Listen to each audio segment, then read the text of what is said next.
Today's discussion will be the status of non-observant Jews in Halacha, who is considered, as we will talk about, a Mechal Shabbos b'Farhesya, and how it affects many halachas. Once again, please do not rely upon this for regular halacha. For normative halacha, a competent Rav must be consulted. So the Gemara in Chulin, Daf Hey, writes, we know that if someone serves Avodah Zarah, he's called a mummer. And for many halachas, he has the status of a non-Jew. We're not going to be dealing with someone like that today. We're going to be dealing with the discussion of someone who breaks Shabbos. If someone breaks Shabbos, what is his status when it comes to regular halacha, drinking his wine, counting him in a minyan, all these things. So the Gemara in Chulin Daf Hey says that if someone breaks Shabbos publicly, he's called a Mechal Shabbos b'Farhesya. He breaks Shabbos publicly. Dinai Kigai, he has the status of a non-Jew. So that's obviously that's a very, very important halacha to know, because that means that you can't count him for a minyan. That means that you can't drink wine that he touched, and any status that you would be allowed to do for a non-Jew, you wouldn't be allowed to interact with him on that level. The reason behind that is, as Rashi explains, when we rest on Shabbos, we're doing so because HaKadosh Baruch Hu created the world in 6 days and rested on the seventh. So potentially, if someone breaks Shabbos publicly, not only is he desecrating Shabbos, he's questioning that God rested on the seventh and God created in the sixth. So in a way, he's questioning that God created the world. And because that's why Shabbos is not just considered a regular Aveira if you break Shabbos, it's considered so terrible because you're getting involved in questioning who created the world, and if he didn't rest on the seventh, who said he created on the sixth? That's the basic understanding of the Gemara. So the question is, though, how does it affect our regular non-observant friend who comes to your house on Shabbos, who doesn't keep Shabbos right now, he's not yet keeping Shabbos? Does that mean that you can't count him for a minyan? Does that mean that he can't touch wine that he touched? You can't drink wine that he touched? How does that affect us? So today we're going to be discussing the many, many qualifications that go into saying someone is a public desecrator of Shabbos. We're going to see that it doesn't just mean you break Shabbos. It has to be that you break Shabbos in a certain way. It has to be that you know what you're doing, as we'll discuss. So first, let's see what's considered publicly desecrating Shabbos, because we know if you break Shabbos privately, you don't have the status of a non-Jew. The Gemara says beferish mechalel Shabbos b'Farhesya. It has to be done publicly. The basic understanding for that is because, as Ramosha Feinstein explains in a tshuva, when you break Shabbos privately, the assumption is that you're doing so because you still love Hashem, but you're doing so out of taiva. You have a certain taiva you want to do. But when you break Shabbos publicly, it's such a public act. It's considered an act of defiance. We'll discuss that later on. But what does it mean, public? So the Balaita writes, it's brought down by the Beis Yosef and Even Ezra Siman Mem Daled, that it's only considered a public desecration of Shabbos if you break Shabbos by working in the fields. Meaning, if you were to go outside and cook. You were just cooking on Shabbos, even though it's public, that is considered a desecration of Shabbos. It's one of the 39 malachos. Cooking is not enough to do it. It has to be an action that's done in the ground, like threshing and winnowing. The reason for the basic understanding for his opinion is that to be public, it has to be the most public act, and the most public act historically was doing something in the field. Now, Rav Kiva Eger, though, in Yoredeis and in Reish Samach Daled, it's printed in the beginning of Hilchos Mila, he writes that the Itter is a Das Yachid. He quotes this opinion, he says, Kashali laso snif mizeh. I don't know what to do with this opinion, kivin hu milsa d'tmiyah, because I don't understand it. Who cares that it's done in the field? So let's say I cook outside, that's not a public desecrator of Shabbos, but I thresh, it is. The Rav Kiva Eger doesn't like it, and therefore Rav Kiva Eger throws it out. And the Das Torah, the Marsham, writes that this opinion is against all other opinions. So therefore, most people don't really deal with it that much. The second qualification of considered public desecrator of Shabbos is the Chayei Adam. The Chayei Adam writes in Ayin Hey Sivkatan Chavav that it's only considered a public desecration of Shabbos if you would do so in front of a rabbi or in front of your parents. But if a rabbi were to pass by you and you would, I've seen this sometimes where someone's smoking, but when a rabbi comes by, they put the cigarette behind their back. In that case, then it's not considered a public desecration of Shabbos, because it shows, again, the reason why a public desecration of Shabbos is so awful is because it's an act of defiance in front of everyone. But if you were to be embarrassed in front of your parents or in front of a rabbi, then it shows that you're not 100% willing to defy Hashem, yet you still have a part of you that's embarrassed by your actions, and therefore it's not considered a public desecrator of Shabbos. However, just to be fair, the Munkacher Rav, the Minchas Elazar in Chela Gimel Siman Chav Daled, disagrees with us. Okay, the next discussion is Rav Kiveger. Rav Kiveger says that it has to be that you desecrate Shabbos in front of 10 Jews who are currently keeping Shabbos.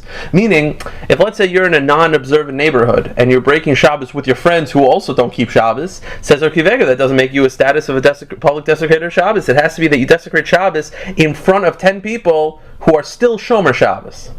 However, Rav Moshe Feinstein in Igros Moshe, Chelek Aleph, Yerodei, Siman Ayin, disagrees with this, and he says that no, and he doesn't even quote Rav Kiveger, it could be he didn't have it. He says that no, even if you, as long as you break Shabbos in front of 10 Jews, it doesn't matter whether they're Shomer Shabbos or not, you have the public desecrator of Shabbos. Therefore, according to Rav Moshe Feinstein, if you were to drive on a main street in front of other Jews, that would be considered a public desecrator of Shabbos. There are some other qualifications. I'm not going to get involved right now. Some say that it's only if you break Shabbos on a biblical level. Some say it's only even on a rabbinic level. Some say it's only if you were testified in court, if you were brought to Beis Din on your desecration of Shabbos.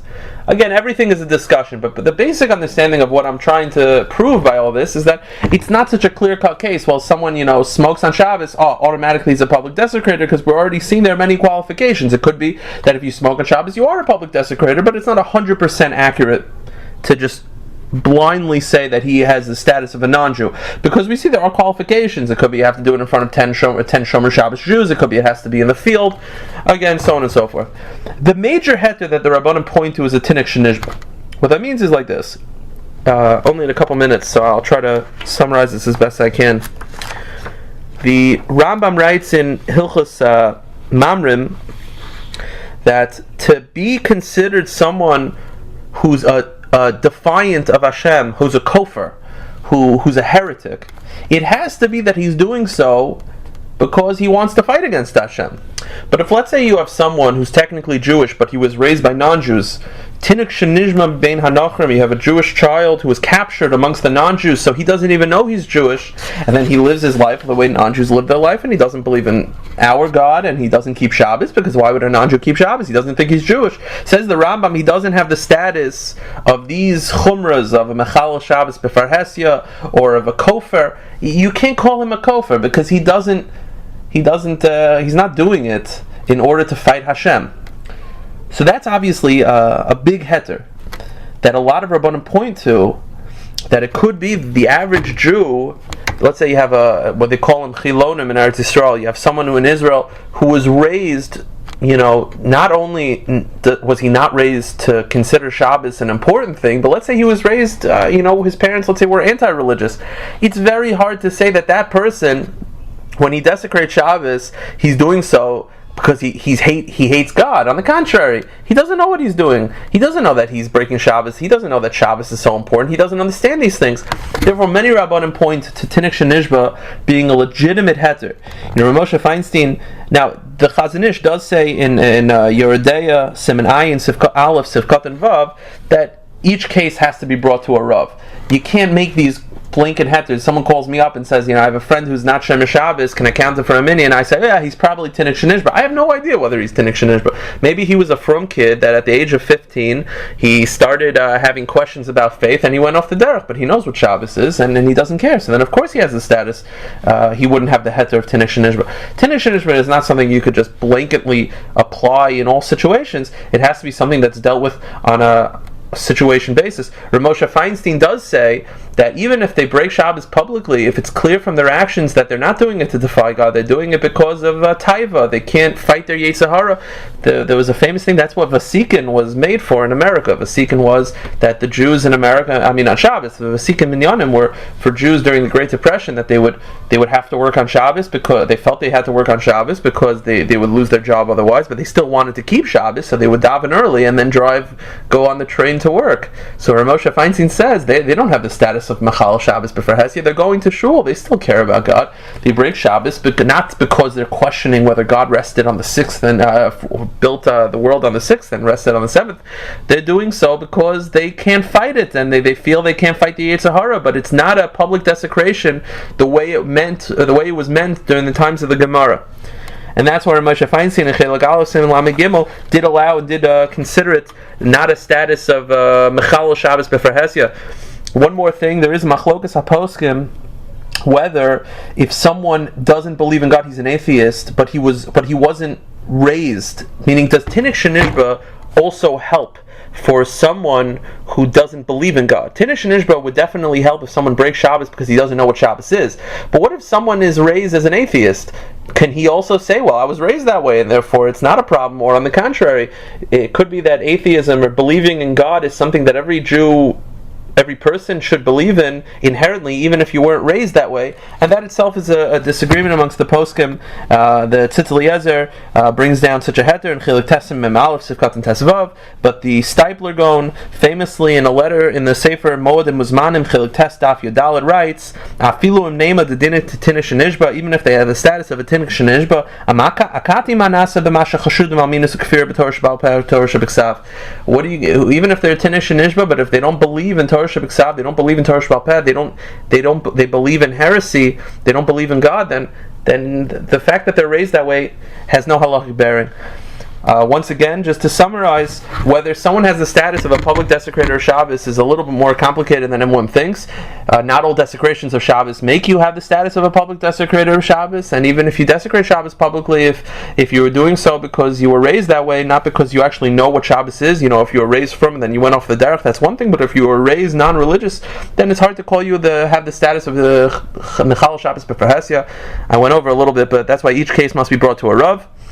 I can be contacted at avizakatinsky@gmail.com, avizakutinsky@gmail.com.